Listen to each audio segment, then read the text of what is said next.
स्वागत है आपका न्यूज़ एक्सप्रेस में, जहां मिलती है बिहार से लेकर देश और दुनिया की हर बड़ी खबर सिर्फ 20 मिनट में। कमेंट में ज़रूर बताइए कि आप बिहार के किस जिले से देख रहे हैं। और आज का सवाल, आप इजराइल के साथ हैं या ईरान के साथ? अपनी राय कमेंट में ज़रूर बताइए। बिहार में 1 अप्रैल से फिर गरजेगा बुलडोजर। अतिक्रमण हटाने के लिए बनेगी लिस्ट, नोटिस से कार्रवाई तक। मॉनिटरिंग राज्य सरकार ने 1 अप्रैल से अतिक्रमण के खिलाफ विशेष अभियान चलाने का ऐलान किया है। राजस्व एवं भूमि सुधार विभाग के प्रधान सचिव CK अनिल ने सभी जिलाधिकारियों और अधिकारियों को निर्देश जारी किया है। यह अभियान बिहार लोक भूमि अतिक्रमण अधिनियम के तहत संचालित होगा।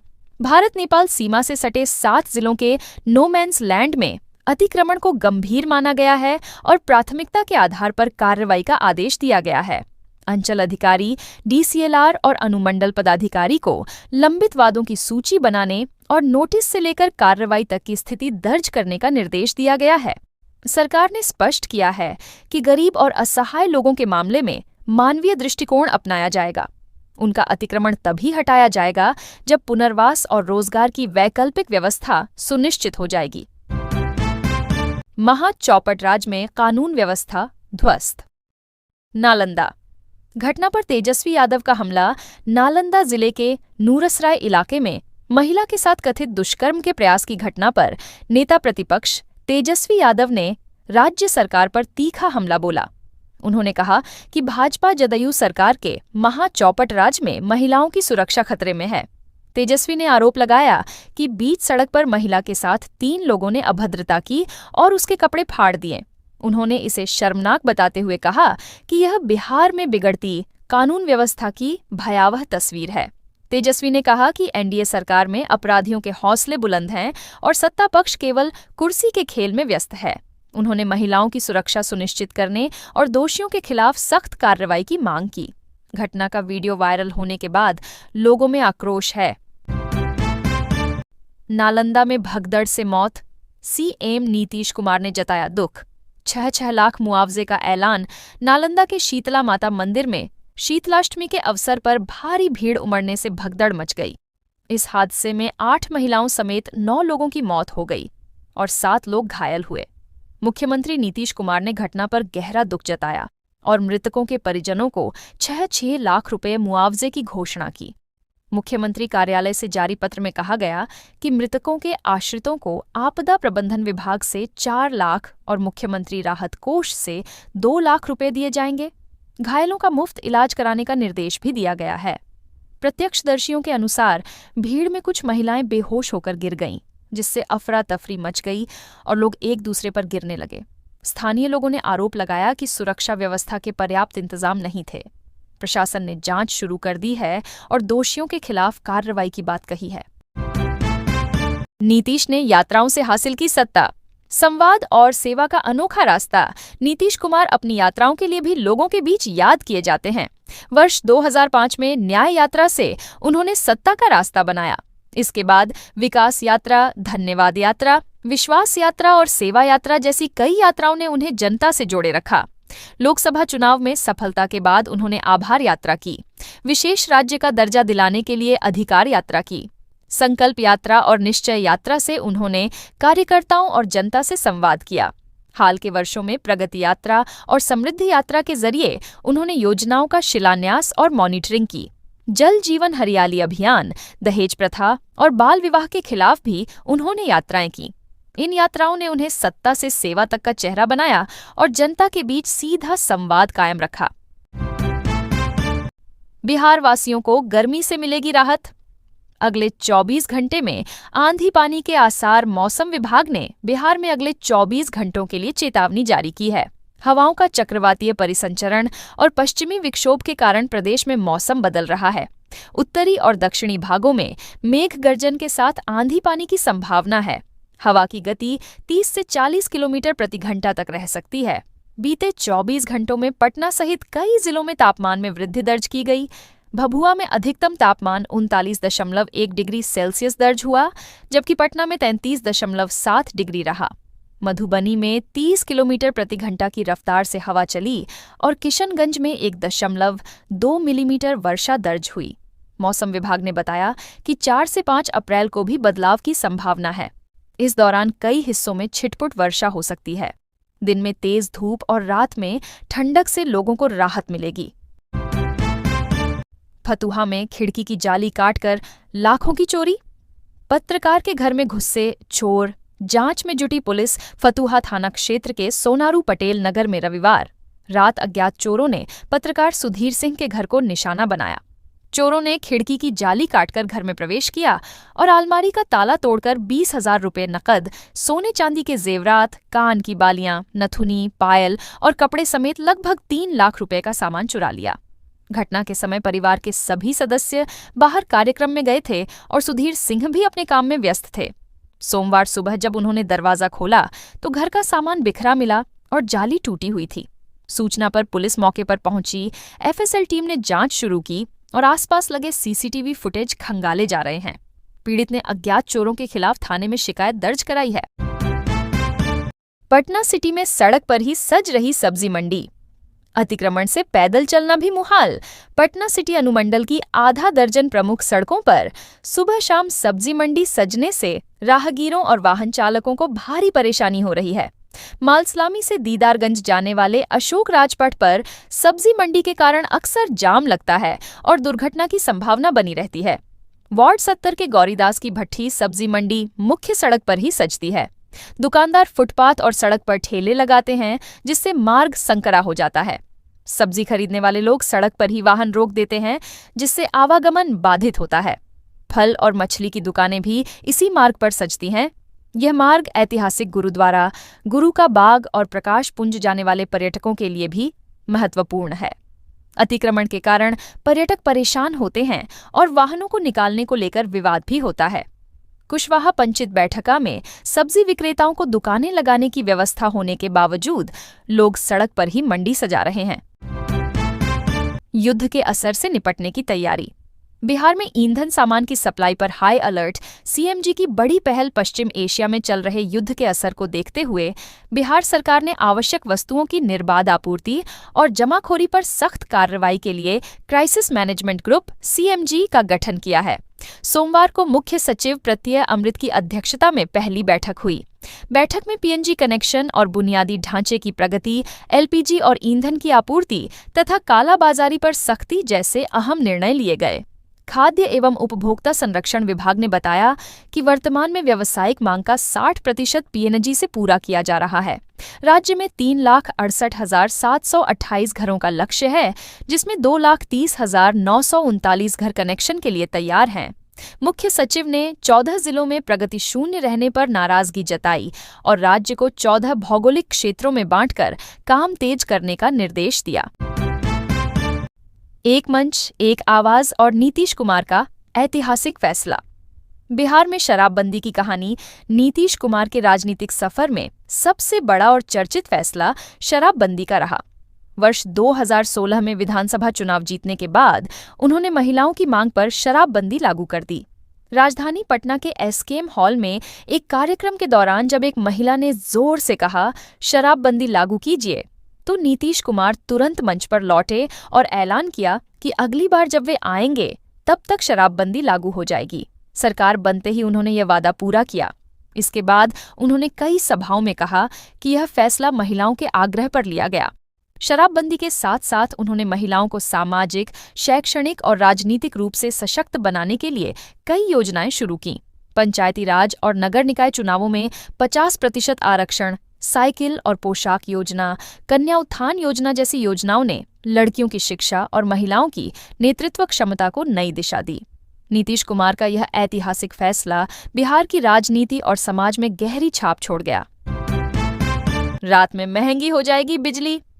तेजस्वी यादव का नीतीश भाजपा पर अटैक। राजद के कार्यकारी अध्यक्ष तेजस्वी यादव ने आरोप लगाया है कि चुनाव के बाद भाजपा जदयू सरकार ने पलटी मारते हुए बिजली महंगी कर दी।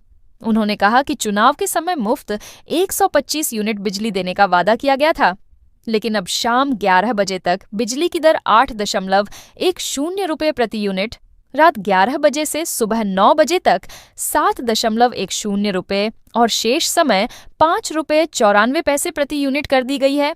तेजस्वी ने इसे जनता के साथ धोखा बताते हुए कहा कि भ्रष्ट अधिकारियों और भाजपा नेताओं ने चुनाव के आखिरी दिनों में सरकारी खजाने से 41,000 करोड़ रुपए बांटे और अब उसकी वसूली की जा रही है। उन्होंने नीतीश कुमार को भाजपा के दबाव में इस्तीफा देने के लिए विवश बताया और इसे महाराष्ट्र मॉडल का रिफाइंड वर्जन करार दिया। राजद नेताओं का कहना है कि नीतीश कुमार भाजपा के फंदे में फंस गए हैं और अब जदयू का अंत निकट है। ईरान को बर्बाद करने की कसम खाने वाले ट्रंप के हौसले पस्त। युद्ध खत्म करने के दिए संकेत। मिडिल ईस्ट में चल रही लड़ाई के बीच अमेरिकी राष्ट्रपति डोनाल्ड ट्रंप ने संकेत दिया है कि ईरान के खिलाफ सैन्य अभियान 4 से 6 हफ्तों में समाप्त किया जा सकता है। वॉल स्ट्रीट जर्नल की रिपोर्ट के अनुसार ट्रंप ने अपने सहयोगियों से कहा कि अमेरिका अब मिडिल ईस्ट की ऊर्जा पर निर्भर नहीं है, इसलिए हॉर्मुज स्ट्रेट को खोले बिना भी युद्ध खत्म किया जा सकता है। ट्रंप का मानना है कि यदि अमेरिका ईरान की नौसैनिक और मिसाइल क्षमताओं को कमजोर कर लेता है तो वह जीत का ऐलान कर सकता है। उन्होंने कहा कि हॉर्मुज से होकर जाने वाला 84% तेल एशियाई बाजारों में जाता है, इसलिए इसे खोलना अब एशिया और यूरोप की प्राथमिकता होनी चाहिए। गौरतलब है कि ट्रंप ने पहले ईरान को चेतावनी दी थी कि अगर हॉर्मुज से जहाजों की आवाजाही रोकी गई तो भीषण हमले होंगे, लेकिन अब बिना हॉर्मुज खोले पीछे हटना उनका बड़ा यूटर्न माना जा रहा है।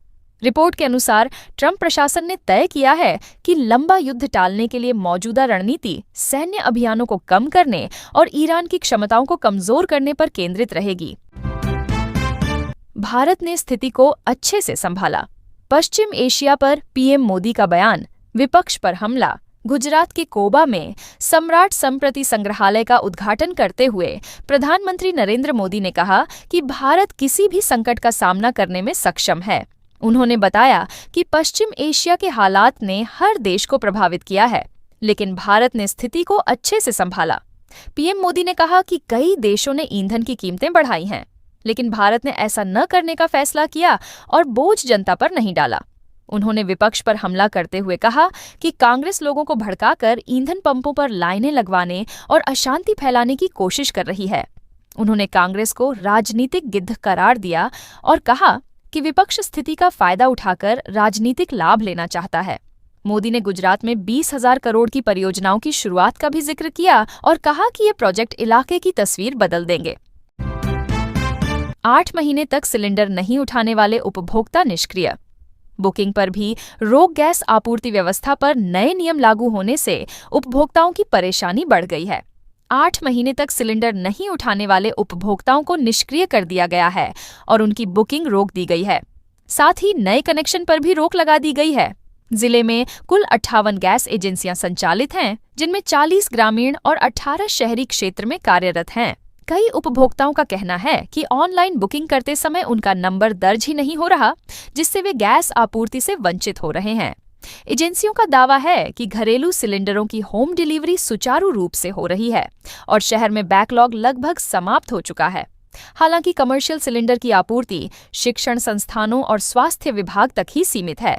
उपभोक्ता इसे प्रतिबंधों का जाल बताते हुए राहत के लिए ठोस पहल की मांग कर रहे हैं। पीएम स्वनिधि योजना में लोन अमाउंट बढ़ा। नगर निकायों को भी मिलेगा लाभ। प्रधानमंत्री स्ट्रीट वेंडर आत्मनिर्भर निधि योजना के तहत मिलने वाले आरण की राशि बढ़ा दी गई है। अब प्रथम किस्त में 15,000, द्वितीय किस्त में 25,000 और तृतीय किस्त में 50,000 रुपये तक का लोन मिलेगा। तीनों किस्तों में क्रेडिट गारंटी समर्थन भी उपलब्ध होगा। जिन वेंडरों ने द्वितीय किस्त का भुगतान पूरा कर लिया है, उन्हें यूपीआई लिंक्ड क्रेडिट कार्ड की सीमा 30,000 रुपये तक कर दी जाएगी। यह योजना मार्च 2030 तक विस्तारित की गई है और राज्य के 261 निकायों में लागू है। मंत्रालय ने योजना का विस्तार सेंसस टाउन तक करने का निर्देश दिया है। राज्य में 60 क्षेत्रों को सेंसस टाउन के रूप में चिन्हित किया गया है, जिनमें से 34 का सत्यापन पूरा हो चुका है। शेष 26 का सत्यापन जल्द पूरा करने को कहा गया है। प्रखंड स्तर पर नोडल पदाधिकारी को वेरीफायर और बीडीओ को अप्रूवर नामित किया गया है। यह सत्यापन पीएम स्वनिधि समेत अन्य नगरीय योजनाओं के पारदर्शी क्रियान्वयन के लिए जरूरी है। मुजफ्फरपुर में ऑर्केस्ट्रा बना अखाड़ा।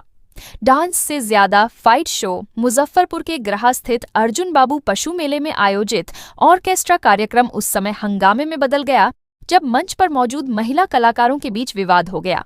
दर्शक जहां गानों और ठुमकों का आनंद लेने पहुंचे थे, वहीं अचानक मंच पर बहस शुरू हुई और देखते ही देखते मामला लात घूंसे और बाल खींचने तक पहुंच गया। म्यूजिक थम गया, लेकिन लाइव फाइट जारी रही। वीडियो में साफ दिख रहा है कि महिला कलाकार एक दूसरे पर हमला कर रही हैं और मंच पर अफरा तफरी मच गई।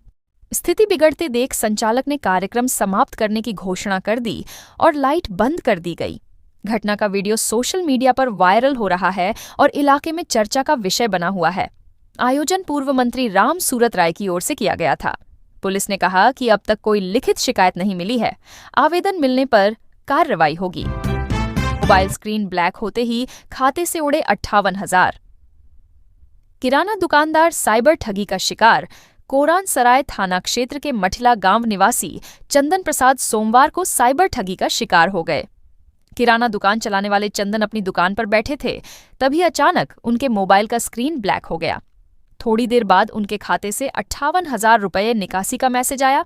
घबराकर उन्होंने साइबर हेल्पलाइन 1930 पर सूचना दी और थाने पहुंचे, लेकिन उन्हें जिला मुख्यालय स्थित साइबर थाना भेज दिया गया। वहां भी उन्हें बताया गया कि 1 लाख रुपये से अधिक की ठगी होने पर ही प्राथमिकी दर्ज होती है। इस प्रक्रिया में पीड़ित को काफी परेशानियों का सामना करना पड़ा। इलाहाबाद बैंक शाखा में खाते की जानकारी लेने पर बैलेंस शून्य मिला। चंदन ने कहा कि उन्होंने न तो किसी लिंक पर क्लिक किया और न ही किसी अज्ञात व्यक्ति से बातचीत की। इसके बावजूद यूपीआई के माध्यम से राशि निकाली गई। थानाध्यक्ष ने बताया कि मामले की जांच की जा रही है। घटना से इलाके में दहशत है और लोग अपने खातों की सुरक्षा को लेकर चिंतित हैं। प्रधानमंत्री आवास योजना में अधूरे घर।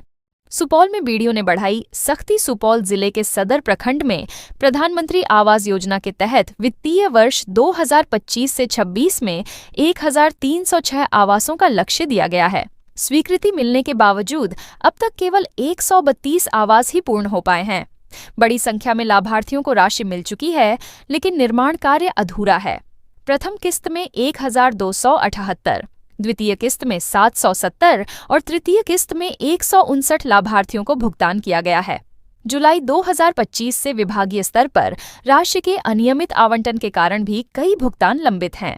स्थिति की गंभीरता को देखते हुए बीडीओ कृष्णा कुमारी ने समीक्षा बैठक कर निर्देश दिए कि जिन लाभार्थियों को राशि मिल चुकी है, वे निर्धारित समय सीमा में हर हाल में आवास निर्माण पूरा करें।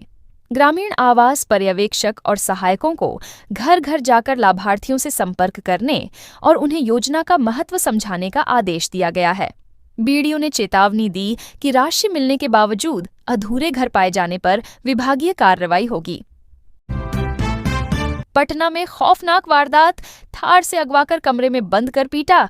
2 गिरफ्तार। राजधानी पटना के गर्दनीबाग थाना क्षेत्र में आपसी विवाद ने खौफनाक रूप ले लिया। डीवीसी चौक से प्रदीप पाठक नामक युवक को देर रात एक थार कार से अगवा कर लिया गया। अपहरणकर्ताओं ने उसे बहादुरपुर ले जाकर एक कमरे में बंद कर बेरहमी से पीटा। युवक गंभीर रूप से घायल हो गया। परिजनों ने शिकायत दर्ज कराई तो पुलिस ने त्वरित कार्रवाई करते हुए छापेमारी की और युवक को बरामद कर लिया। घायल अवस्था में उसे अस्पताल में भर्ती कराया गया। पुलिस ने इस मामले में भोजपुर जिले के जगदीशपुर निवासी इंदु भूषण और अंकित ठाकुर को गिरफ्तार कर जेल भेज दिया। पूछताछ में सामने आया कि आपसी रंजिश के चलते दोनों ने वारदात को अंजाम दिया। उन्हें शक था कि प्रदीप उनके विरोधियों के साथ मिलकर साजिश कर रहा है। पुलिस मामले की जांच कर रही है और अन्य आरोपितों की संलिप्तता की भी पड़ताल की जा रही है। दुलारचंद हत्याकांड में अनंत सिंह के भतीजों को राहत।